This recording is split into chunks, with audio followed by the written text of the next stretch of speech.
Hey neighbors, welcome back to my channel where we talk about self-discovery through art. I'm Nate Adjoa, the artist you don't know yet, so let's dig into some shit.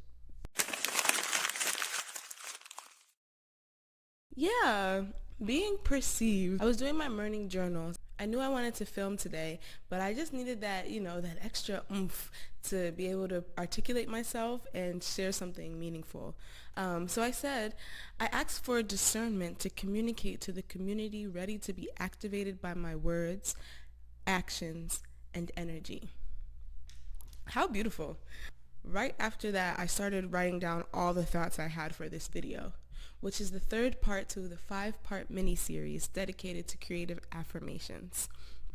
This one is about being perceived and the fear that's associated with perception. I know for me, I struggled with being perceived, especially when I was in college. If I didn't feel good in my image, how I looked, I would not go to class.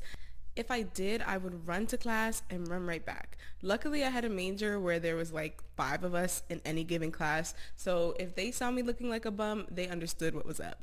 Administration stuff, office stuff, talk to teachers, be active in my clubs and things of that nature. I definitely have experience with letting fear of perception stop me in person, but it's also been something that has stopped me to showing up here online. I created this YouTube channel in 2021. It took me 2 more years to post my first YouTube video.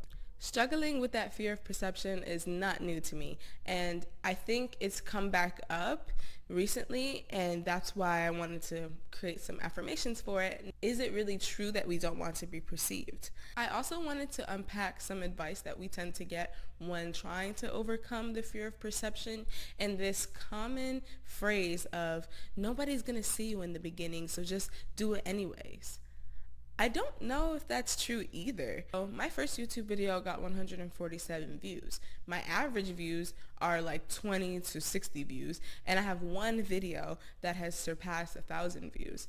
And even on my lowest counted video, which is like somewhere between 12 and 20, those are still 12 to 20 real human beings. Because we've grown up with social media and seen so many people build these huge platforms, we kind of get numb to like the smaller numbers. So sometimes when we say no one, what we really mean is not going viral. And I don't think those two things equate to one another. Just because you're not going viral shouldn't discredit the people that watch you and engage with your art from your early stages. If you're anything like me, you're an artist with something to share, people need and are going to perceive it.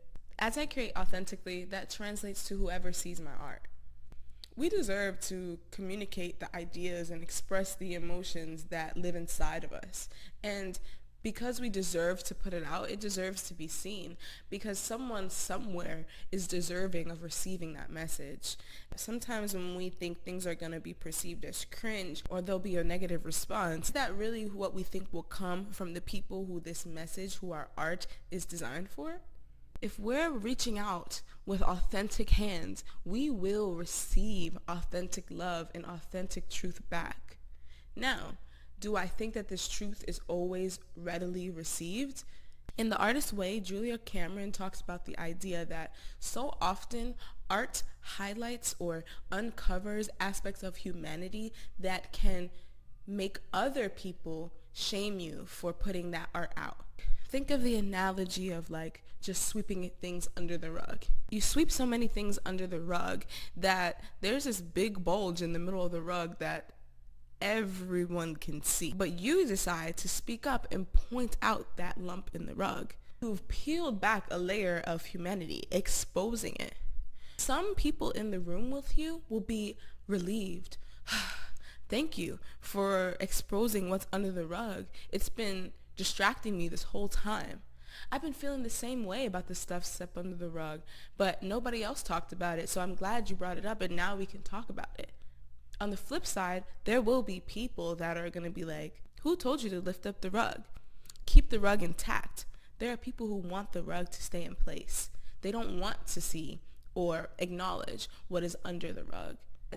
That resentment could turn into something that they use to shame you. These naysayers do exist. However, our next affirmation tells us that I am not defined by the perceptions outside of me. These perceptions are oftentimes baked in projections. It's our job to not internalize that fear, because when we do, we tend to project it onto others, which leads me to the next affirmation. I will not project my fear onto other creatives.